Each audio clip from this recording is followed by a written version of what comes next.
Welcome to Santa Barbara Talks with Josh Molina. It's my pleasure today to be here with Warren Thomas, who I had the pleasure of meeting on Saturday to talk about a really important issue going on in the community. And Warren, I'm going to let you talk about it in a second, but what's really at stake here are these beautiful rows of trees on Modoc Road, and you and your group camp were out trying to raise awareness. And this has been an issue that's been going on for a long time.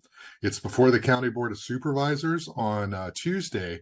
And Warren, I appreciate you coming on the show because I want you to just explain it. Tell us what's going on and what's at stake. Warren Thomas, what's going on Modoc Road? Thanks a lot, Josh, for having me. We're CAMP, the Community Association for the Modoc Preserve.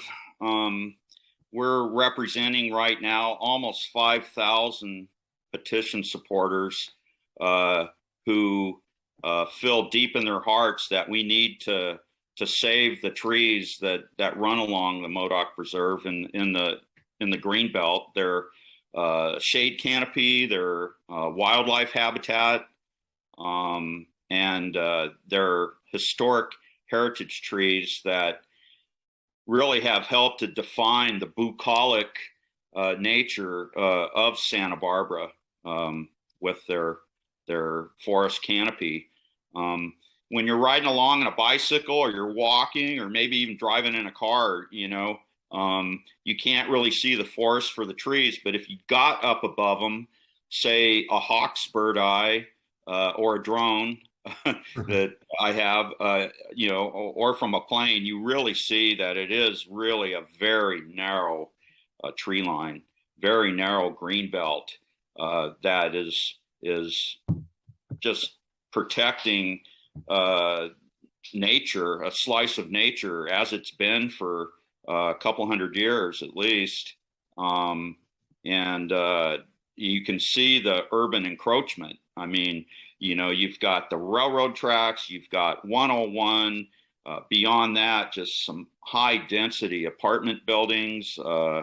And so to have a little slice of a green belt along a semi-rural, which is really an urban environment, it's really a joy, and it is a really important open space to keep preserved.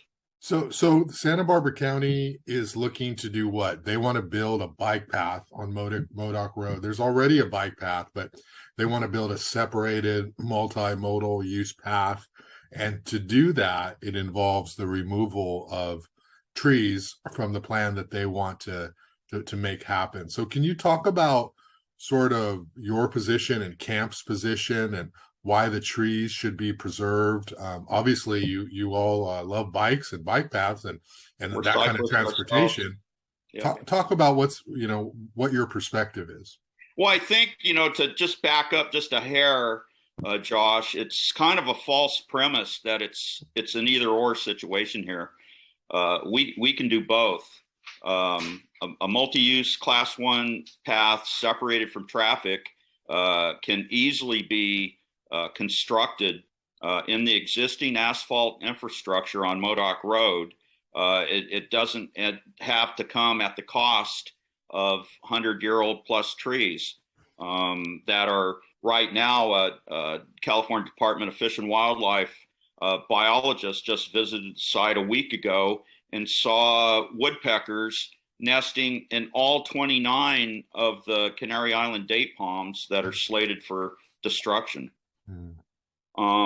And so we're trying to point out that the county could simply extend the Auburn Trail, which is a class 1 multi-use path that runs 4.5 miles from Modoc Road out to Goleta Beach, that doesn't have 5-foot wide adjacent class 2 lanes running with it. Yeah. It was built in 1993. It's been an incredible resource for the community, and all they have to do now that the county has basically accepted, or we've actually had to pressure them, but they've put half of the path the multi-use path that they want to construct up onto Modoc Road already in the existing infrastructure, which is what we want them to just continue what's half of 3/4, 3/8 of a mile section from just past Vista Clara all the way up to Via Cinda, and it's a done deal. What kind of trees are we talking about? Obviously, if you talk to scientists in the area, they always sort of say, oh, the eucalyptus trees are non-native, so there's no issue. They're flammable. Let's get rid of them. But we know the habitat that uses the eucalyptus trees that they are trees, and they are valuable to the species that use them. What kind of trees are we talking about for the removal? And sort of take us there, walk us through that experience of when you're on Modoc Road. What trees are we looking at that might be taken down?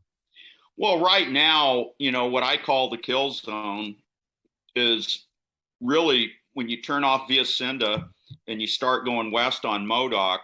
It's probably one of the most iconic bucolic drives or paths in Santa Barbara. It's just beautifully shaded. There's a single row of very large mature eucalyptus that are just as old as the Canary Island palms.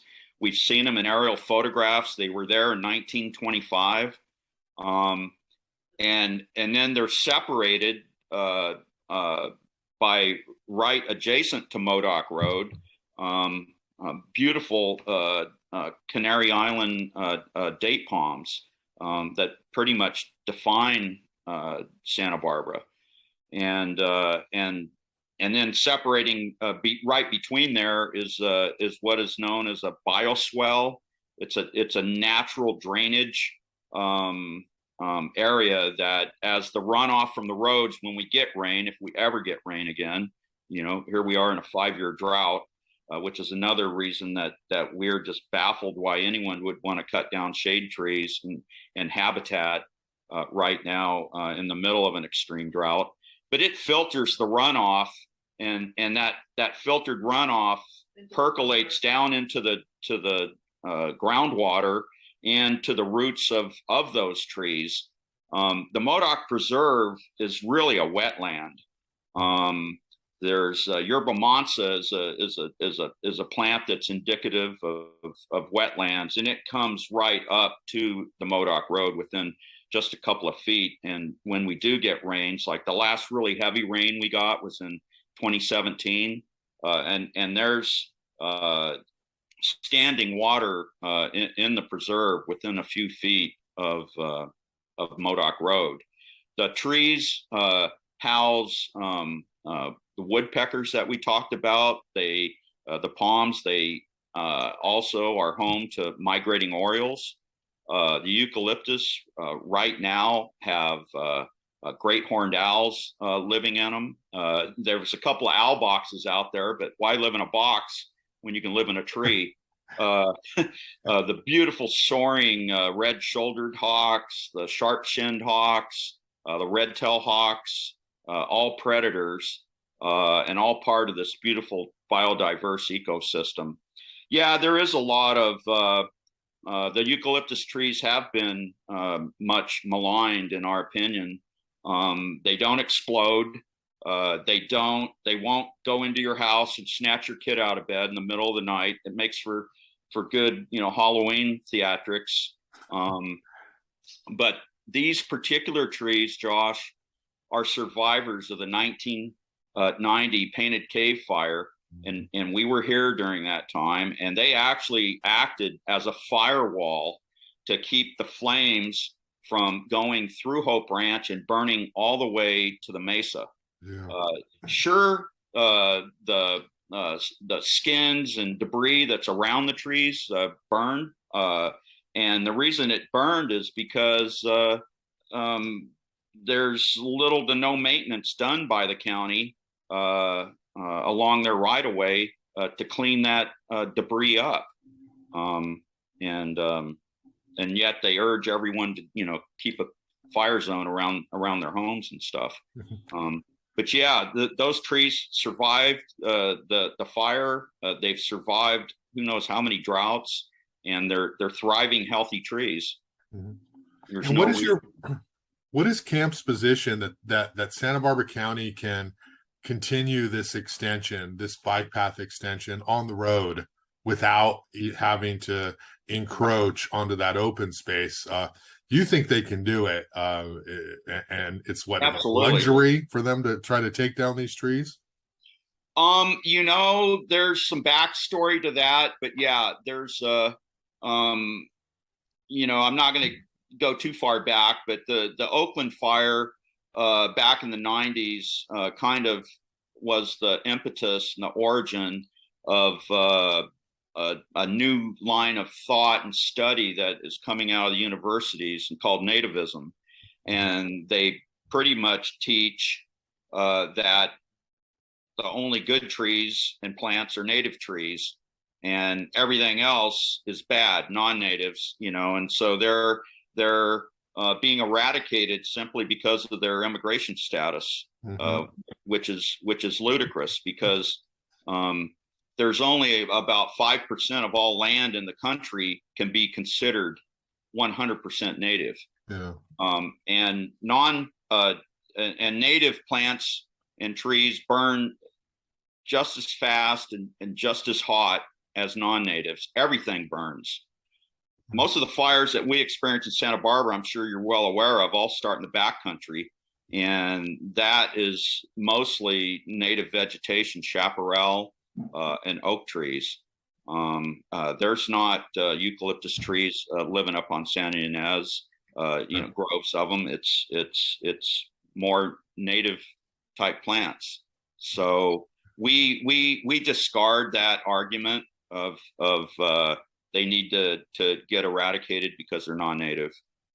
Yeah, try telling the owls living in those eucalyptus trees that that this is a non-native tree here. And of course, we know, living in Santa Barbara area, you've got Elwood Grove, Butterfly Grove, you've got Cart Bluffs, and now the city of Goleta are going back in and purchasing eucalyptus to plant to keep the monarch butterfly roosting. And speaking of which, I was able to point out a number of them flitting around. One almost landed on your head yesterday when we were, we were standing there along Modoc Road.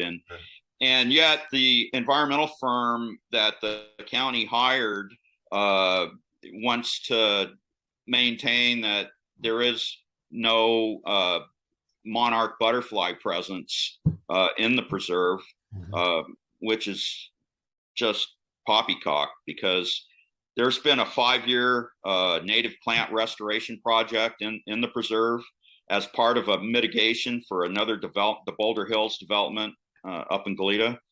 And one of the things they did was they specifically planted milkweed, which is a favorite of the monarchs. And they've documented a number of monarch butterflies and caterpillars in that milkweed. Yeah. And that's, if you're trying to encourage, they're on the international endangered species list, but Fish and Wildlife won't come there. I guess it's going to be voted on next year or the year after, but they leave it as a concerned species right now. But if you're concerned about their extinction, then the number one thing that you can do is not eradicate their habitat. And Salud Carvajal has been out front on supporting the monarchs and keeping their habitat. And we would really like to see him put actions where his words are as far as this the Modoc Preserve, because the bike path, the multi-use path, can get constructed, separated from traffic, and the trees can be left alone. They just have to work a little harder. We've already proved it. They've already moved half of it out of the preserve up onto Modoc Road when they had started they were taking it down into the preserve. So they've already shown that it could happen, and why they thought they needed to take it down in the preserve in their first iteration is beyond us. Because the original grant that was written for this project, Yeah. Measure A funds that we're just seeing now, Alternative Transportation Project, ATP, was written in May of 2018. And e-bikes weren't as prolific as they are now. Yeah. You know, as you stood there, I don't know what percentage you'd put on it, but we live here and have lived here for decades. And we're seeing well over half of all bikes, maybe 2/3, are all electrically motorized e-bike vehicles. And it's, getting to be increasingly rare to see just a regular old pedal bike. Yeah. And let's so talk. the infrastructure doesn't, the infrastructure, existing bike infrastructure doesn't take into account this kind of sea state change that's happened since this grant was written. I mean, we think we've offered alternatives. It's not our job to offer alternatives, but we have offered viable alternatives. And and we think the most obvious one would be running it along the railroad tracks from where the Boy Scout group is at Via Cinda, and come out at Cieneguitas Creek right at the start of the Auburn Trail. Mm-hmm. And then people say, well, it hasn't been done. And it just takes a simple Google search, and you'll see that right now on existing live train tracks, railroad tracks, it exists in Orange County, LA County, SLO County, and Santa Cruz County. And Santa Barbara's, if the whole idea is to connect Goleta to Santa Barbara and Santa Barbara to Goleta, get people out of their cars and commuting, and now with e-bikes capable of going 30 miles an hour, it seems to us that they should be following through on one of the recommendations that had been suggested back in 2008, where they actually identified the railroad tracks as a possible bike pathway in their bike master plan. Yeah. Yeah. Well, that's a really good point. I wanted to dive a little bit deeper on what you talked about, how the county has already changed what they originally proposed. And I know the first time I was out there a few months ago, many of the neighbors that I talked to said they were surprised. They felt blindsided. They didn't feel as though the county noticed them. And then all of a sudden the draft mitigated declaration was out, and they're sort of like, hey, we weren't told anything. And all we see are these white spray paint on these trees that are planning to be removed. Can you talk a little bit about what it's been like working with the county in terms of them including you? Because I get the sense that there's a feeling among camp and the neighbors there that this was sort of done in a way that was not as transparent as it could have been. Absolutely, Josh. And that's, our number one, no matter what happens, if it had been done with transparency and due diligence, we're reasonable people. We would have been okay with that. But the vast majority of our neighborhoods that sit on the north side of Modoc Road, across from the where the project would be running, found out about it. We personally found out about it on June the 17th at 2:00 in the afternoon, with 3 hours left to read a 100+ page environmental document and get comments to the county public works in time to make their 5 o'clock deadline. Mm-hmm. And that had been extended by 3 days because there was a La Cumbre Mutual Water Company board meeting 3 days prior on the 14th, where even people that are for the bike path were just finding out about it and were shocked at how little transparency and noticing was done. They did the bare minimum. And we have a hard time getting that taste washed out of our mouths. They're required by CEQA law to notify residents within 300 feet of a project.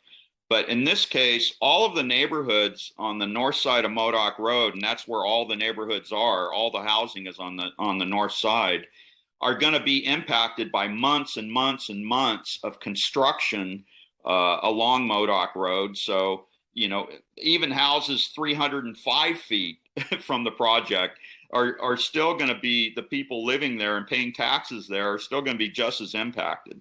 Yeah. So the county just got a number of comments and phone calls, and most of them happened after the fact. There's still people that we talked to within the last week that are just now finding out about the project. It was done. People had long delayed vacations, and people coming back and hearing about it, and it was really a shock to the system. So the county, I think, they did the right thing by restarting the process. But the original. So they recirculated the document that to extend to give people more time. So they acknowledged that there was something. Absolutely. Yeah. Absolutely. The original noticing came on a nondescript envelope, rubber stamped with Padre Associates out of Ventura, which is the environmental firm they use to do it. It didn't have anything on the front, that said Modoc multi-use path, important enclosed information, none of that stuff, or the stamp from the county of Santa Barbara. And so some people may have gotten it and just threw it away. And they ran a small ad in the Santa Barbara News Press, which, is a requirement, but most people aren't looking for a little, public notice in the back of the newspaper, and they felt that satisfied their obligation to notice people and notify people, and obviously it didn't. This is obviously, as it's turned out, we've been able to get 5,000 people to sign a petition, supporting saving the trees. The biggest faux pas, though, is the Land Trust for Santa Barbara County signed a deed of conservation easement back in 1999, protecting this particular 20-something acres from all development forever and in perpetuity. And that's what you see the sign over my right shoulder. Yeah. That was codified into law, a legal document. And that's why that added to the surprise and the disgust, really, of what are you talking about? That's protected. Here, it's been protected for 23 years. How can they do this? And so there was that level of shock and dismay, I think, as a result of that. These signs are posted all over the preserve, and once we fought for it, we paid money, we spent hours and hours of our time to get it protected. There were a number of assaults on it, from condo developments to a school. All kinds of things, but it's a wetland, and now it's a protected wetland, and the manager of the property wasn't even notified during the whole process, and that's been disrespectful. Land Trust Santa Barbara County manages 54 easements, which are considered assets in the state of California. California corporate law says that they're considered an asset, and so you can't damage them by putting a road or a path in. And there's provisions that are written into that that show what is and what is not allowed, and roads and structures, degradation of topsoil, alteration of topography, alteration of drainage. These are all things that are not allowed and they specifically spelled out what was allowed, and that's open space, equestrian, pedestrian, education, and water company uses. Bikes weren't invented after 1999. They specifically left them out because there's perfectly fine, adequate, and safe bike lanes running along Modoc Road right now. Yeah.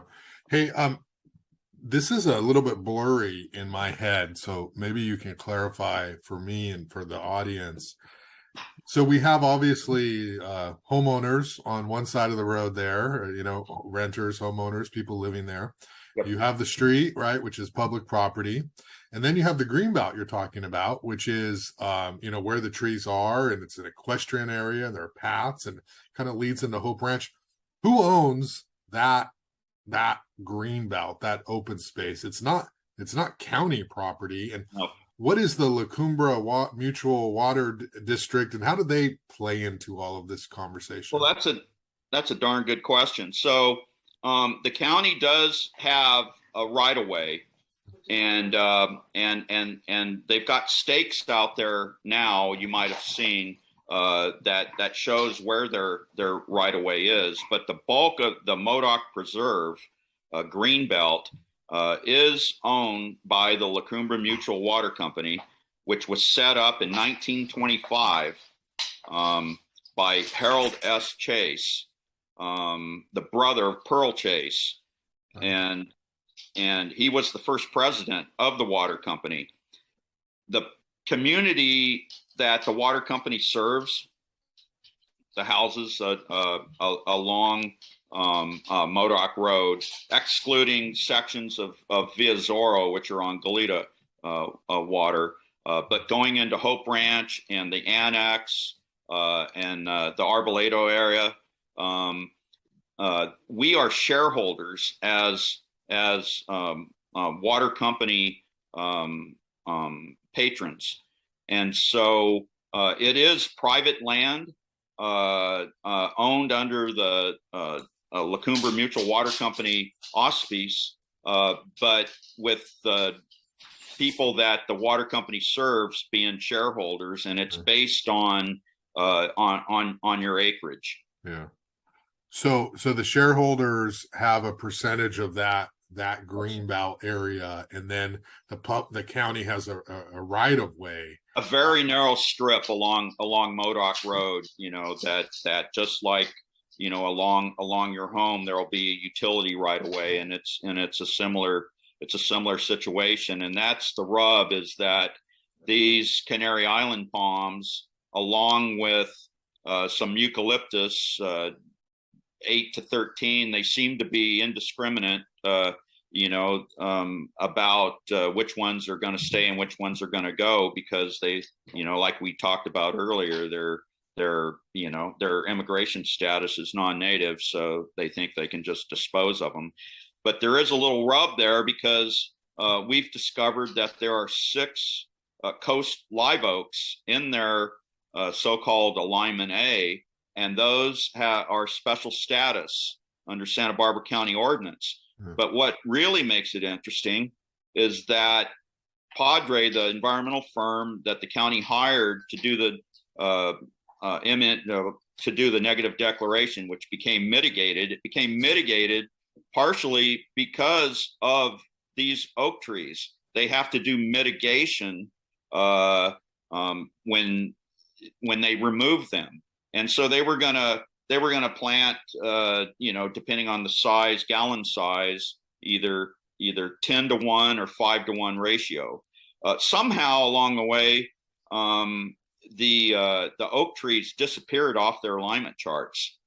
Even today, you will go on the county's website for the multi-use path, and you will see that they're saying 0 coast live oaks, when we've documented it again and again. Our attorneys have documented it, that there are oaks there in their Alignment A that they are choosing to ignore. And even after it's been brought up and documented, and even after they visited the site, and even after in the FMD FMND, which they call their final mitigated negative declaration. We call it faulty mitigated negative declaration. They admitted that they made a mistake on one oak, and there's a grove of 7 of them that you can clearly see just right off of Modoc Road, and then there's a single big mature oak that they're calling a eucalyptus. And because of that, the MND was supposed to be an informational document that offered fair and balanced environmental review, and it fails. It fails to educate the public or the decision makers as to what plants and wildlife are actually being affected by their proposed project, and they get to sign off on it internally. It's the proverbial wolf watching the chicken shack. Wow. Okay, I have a couple more questions, Warren. First of all, like I said, I was out there. We wrote a story for Newshawk on what was happening yesterday with your rally. Tell me a little bit about what the day was like for you. What was the people were driving by, people were on bikes. Were you getting good response? Walk us through a little bit of what it was like to be out there and the feedback you're getting from the public. Yeah, I mean that the feedback that we got yesterday has been it's not a surprise, because like I said, we're closing in on 5,000 signatures and hundreds of comments and dozens and dozens and dozens of comments from longtime cyclists that commute and recreate along Modoc Road that don't want it changed. They look forward to this section. It's a short section. It's only 3/4 of a mile long, and it's shady and it's wide, and it's safe. So we've been seeing these comments coming from people in the community for 4 months now that we started the petition. And so it doesn't surprise us, people driving by and honking and supporting us. We've seen a couple of Instagrams that people filmed it as they were going through there, and we've seen surveys that are I think I saw it was 76 or 78% in our favor, or even higher in the 80s. So that's been interesting. Lots of people stopping by. Mr. Cordero, he's probably one of the oldest residents in this area, but we have the Chalhoub family, Skip Chalhoub, just a legendary figure, raised his family in our neighborhood.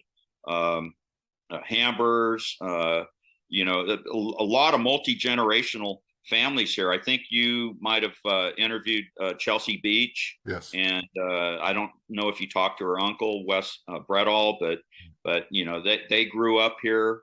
And the trees have been there since way before there was a Modoc Reserve. And and that multi-generational commitment and passion, for the tree. And it's not just the trees, Josh. It's also the land. This isn't just about the trees, although that's the most obvious thing. But it's about the land too, and the critters and wildlife that lives on that land that would also be impacted. People will kind of will throw out, well, it's just along the strip, Well, it's really not. They really want to go into the preserve, and with a 14-foot wide, 2,300 tons of asphalt and 2,000 feet of concrete retaining wall, that's going to totally distract from the nature experience that the hikers and naturalists and birders, dog walkers, like to enjoy. And it's a slippery slope because, soon as accidents start happening, then, you know, they're going to want to put lighting in, multi-use path. You know, you know, where are people going to go to the bathroom, trash, who's going to maintain it? The whole issue of liability, we haven't been able to get one answer as to, you know, who's gonna be liable with a, you know, two e-bikes colliding head on, or, you know, a kid at 10 o'clock at night that flies off the path into the Modoc Preserve, and us as shareholders and water company recipients, you know, are going to take the brunt of the insurance costs, which will raise our water rates, and who knows what else. Yeah. Hey, Warren, I want to wrap up here, but let's, I'm going to just sort of allow you a couple minutes here to speak directly to Greg Hart, the second district supervisor, who obviously plays a big role in the outcome of this on Tuesday. Yep. Planners, you know, the audience who may be just finding out about this going on. You know, just what do you want people to know as we lead up to this big meeting on Tuesday about where camp stands and the preservation of these trees? Well, we're really hoping that Greg Hart has a change of heart. We've interfaced with him face to face and personally. One of our camp kitchen cabinet members toured him around the preserve, rode bikes with him, along with Eva Inbar, who's in our kitchen cabinet for camp, longtime, decades-long cycling advocate, which I think you know, Josh. Yeah. And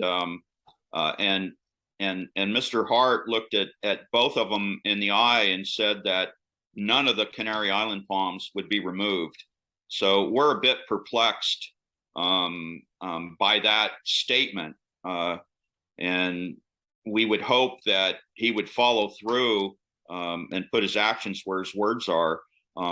Fortuitously, we've gotten the support of the individual that he's running against in the 37th Assembly District, Mike Stoker, who's supporting our cause.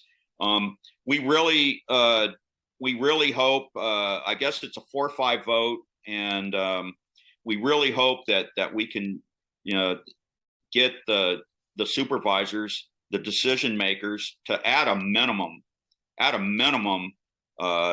read the 3 legally backed challenges to the MND by our attorneys, Fenskis and Associates, by the land trust attorneys, by the water company, and the fish and wildlife biologists, who raised a number of issues that said the document is incomplete and that it needs more review. So at a minimum, we're hoping that they can just tap the brakes on this thing and ask for an EIR, more objective approach. Otherwise, just continue the less than 3/8 of a mile on Modoc Road in their right of way, in their existing asphalt infrastructure, and complete their multi-use path, similar to what they did to the Auburn Trail. We just call it the Auburn Trail extension or the Greenbelt alignment. Yeah. Okay, well, Warren, I really appreciate your time and outlining these issues with such expertise. And I know that you're fully entrenched in all of this, and you've been I have one of the leaders. Yeah, go ahead. If I could. So yeah. From the get-go, we're all for increased bike safety. We've called for a number of traffic calming mitigating measures along Modoc Road, reducing the speed limit, turning on the digital speed indicator right before you get into the school zone at Vieja Valley. There's flashing lights that are inoperable. They could, we shamed them into even street sweeping, the first time it's ever been done on Modoc Road because of all the debris and stuff that is in the bike lanes. There's a lot of really inexpensive, sensible measures that they could take this week. They could have already taken it. There's huge potholes out there, right close to the bike lanes that aren't being addressed. The neighborhoods along Modoc Road, I didn't point it out to you, but I pointed it out to Greg Hart and Chris Snedden, Public Works Transportation Director or Assistant Director. Our residential streets haven't been resurfaced in going on 2 decades. And if they want to put asphalt in a protected nature preserve, we would request or ask that they put some of that on our surface streets as taxpayers. And I would remind them that we are voters. Okay, Warren Thomas, thanks a lot so much for your time. Appreciate you sharing and explaining all this info. So we'll talk down the road. Take care. Thank you.